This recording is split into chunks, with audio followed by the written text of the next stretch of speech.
Excuse me, Madam President, we're wondering if we could talk to you for a minute. Councilman, we've been trying to meet with you to talk about your hiring practices. I love the way the hat matches the glasses. Thank you. Well, we tried to make an appointment last week. We just haven't heard back from anybody. Can we talk about your hiring practices? We're not talking about the hiring practice. Just wanted to ask you why you don't have more Detroiters on your payroll. City Council loves to demand jobs for Detroiters.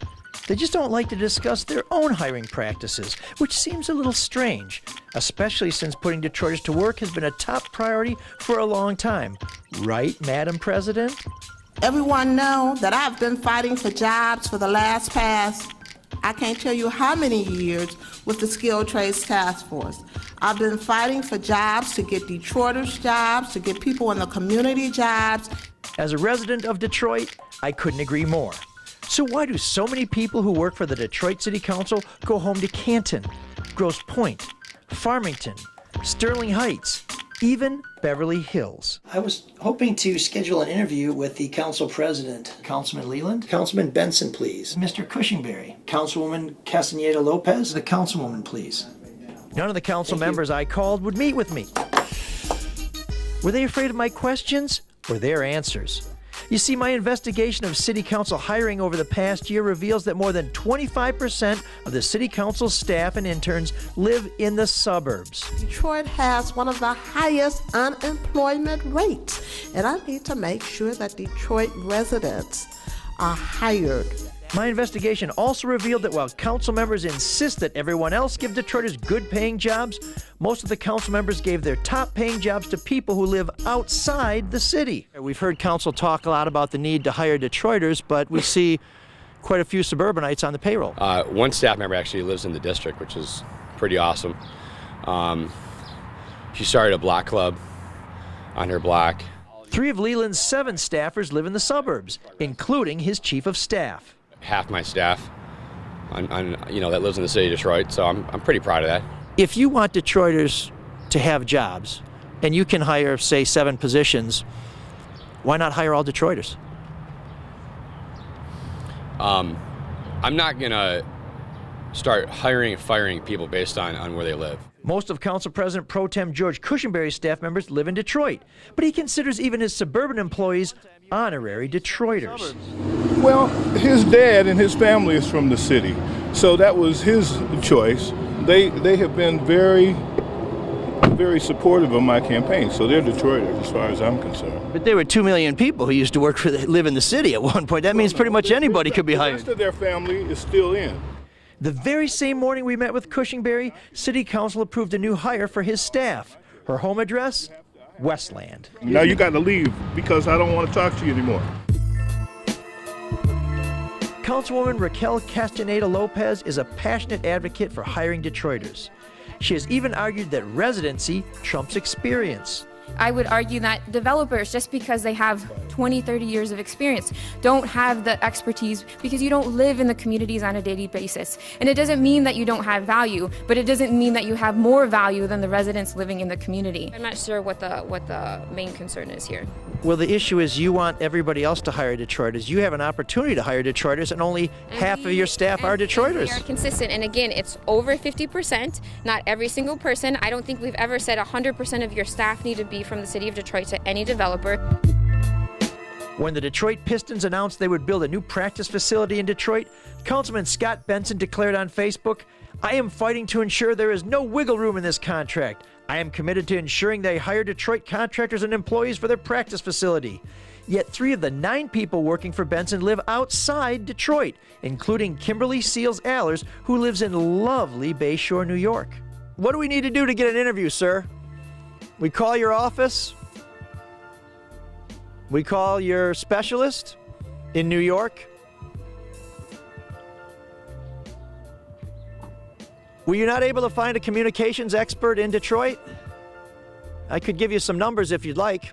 As you can see on Ms. Aller's website, mochamanual.com, she specializes in helping companies target African American moms and invites clients to let her insights on the needs, concerns, and trends among black moms work for your business. She is also an expert on breastfeeding.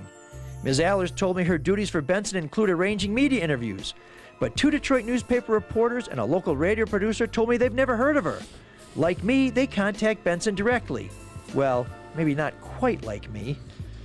Councilman, your communications director says she arranges interviews for you. She has not arranged an interview for us.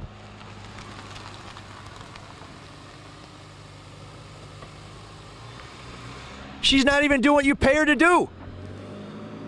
That's not a good use of Detroit tax dollars. And so it goes. Another runaway, but this time not on a bike. What time you want to see us there, Lance Armstrong?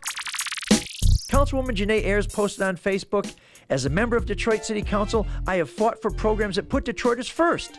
Yet 3 of her 10 employees and interns live in the suburbs. Ayers says some can't afford to live in Detroit. But there aren't affordable houses in Detroit. I mean, the land bank's giving them away. Well, they might be giving them away, but we have to put in things like insurance. So that's part of the reason that some of them live outside the city. No council member has been more outspoken about hiring Detroiters than Council President Brenda Jones. It is an issue she argued passionately for during the debate over funding for the new Red Wings arena. I want to ensure that Detroit residents are hired once the arena is built. Yet at the same time she said that, Stephen Grady, the highest paid city council staff member, was living in this gated community in Farmington Hills. In fact, when Grady ran Jones's re-election campaign in 2013, he wasn't eligible to vote for her. City records show that 2 of Jones's other staff members live in Redford Township and Beverly Hills. You have made hiring Detroiters a big issue with Little Caesars Arena, with the ballot initiative, where you have said, if you want to do business in Detroit, you need to hire Detroiters. Doesn't that seem a little bit like you're saying one thing and doing the other? I believe, yes. It's important that you hire Detroiters, and I will continue to push to hire Detroiters. But not all the time are you able to get the best qualified in Detroit. Jones boasts that after 20 years in Oakland County, Grady is now a Detroiter. Well, he did work for you for quite some time before he moved to the city of Detroit. No, he did not.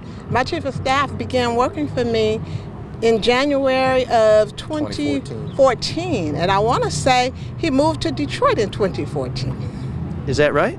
Absolutely right. Yes. You voted in Oakland County in 2015. I voted in Oakland County in 2015. Yes, sir. If you moved to Detroit in 2014, that could be a little problem.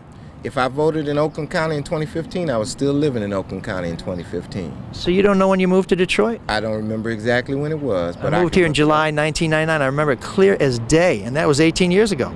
Well, that's good for you. Jones has chosen a suburbanite over Detroiters in another area. She chose Rasul Rahim of Southfield to serve on the board of the Detroit Land Bank, effectively ousting Marcia Bruin, a former member of the Detroit Planning Commission who has spent decades helping preserve Detroit's North Rosedale Park neighborhood.